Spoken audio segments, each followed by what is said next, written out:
Esistono opere che raccontano una storia e poi esistono opere che sembrano custodire un mistero. Manautu Papau, dipinto da Paul Gauguin nel 1892 durante il suo soggiorno a Tahiti, appartiene sicuramente alla seconda categoria. Il titolo significa letteralmente "Lo spirito dei morti veglia" o "Il pensiero dello spirito dei morti". È uno dei dipinti più celebri e discussi dell'artista francese, un'opera che unisce realtà e leggenda, paura e desiderio, cultura occidentale e tradizioni polinesiane. Dietro questa immagine apparentemente semplice si nasconde infatti una vicenda inquietante che coinvolge superstizioni locali, rapporti personali e la ricerca di un mondo che Gauguin immaginava ancora incontaminato dalla civiltà europea. Per comprendere quest'opera dobbiamo prima capire chi era Paul Gauguin. Alla fine dell'Ottocento l'artista era stanco della società europea. Le grandi città industriali, il capitalismo e la vita moderna gli apparivano artificiali e soffocanti. Cercava qualcosa di più autentico, più vicino alla natura e alle origini dell'umanità. Per questo nel 1891 lasciò la Francia e partì per Tahiti, allora colonia francese nel Pacifico.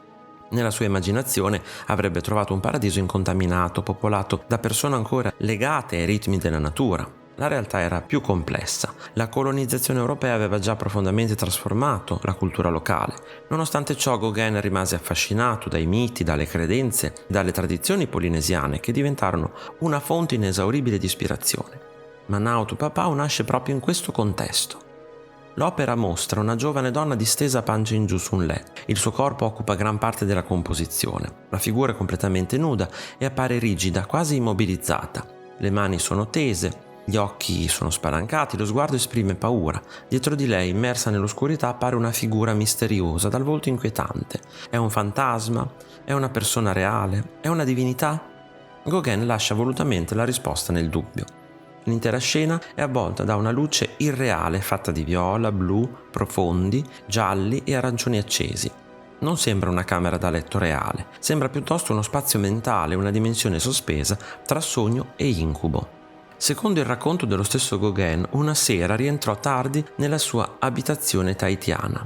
La sua giovane compagna, Thea Amana, era rimasta sola. Quando l'artista entrò nella stanza al buio, la ragazza si spaventò profondamente. Nella cultura tahitiana esisteva infatti la credenza nei Tupapau, gli spiriti dei morti che potevano aggirarsi tra i vivi durante la notte.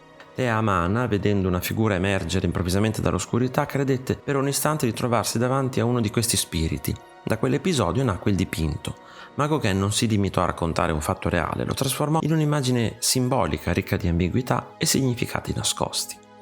Il titolo stesso è enigmatico, Manautu Papau. Può essere tradotto in modi diversi, può significare "lei pensa allo spirito dei morti" oppure "lo spirito dei morti la osserva". Questa doppia interpretazione è fondamentale. Chi guarda chi?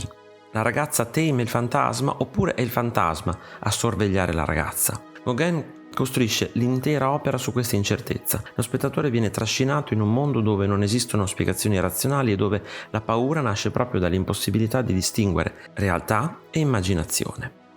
Uno degli aspetti più straordinari del dipinto è l'uso del colore. Gauguin non cerca di riprodurre fedelmente la realtà, non gli interessa il naturalismo, vuole trasmettere emozioni.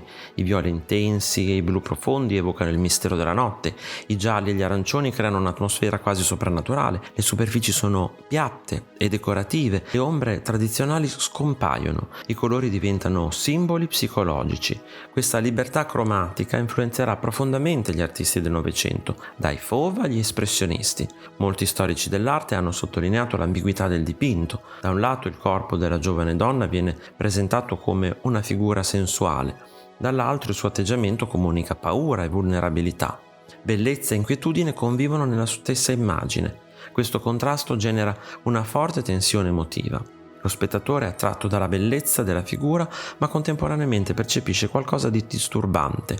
È proprio questa ambivalenza a rendere il dipinto così moderno e affascinante. Gauguin era affascinato dalle culture extraeuropee. In Tahiti studiò miti, leggende e simboli locali. Molti elementi dell'opera derivano direttamente da questo interesse. La figura oscura sullo sfondo richiama le rappresentazioni tradizionali degli spiriti.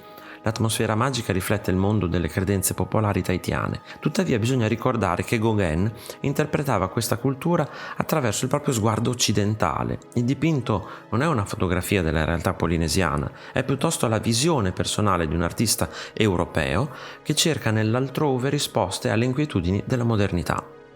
Manao Tupapao rappresenta uno dei momenti più significativi della pittura simbolista.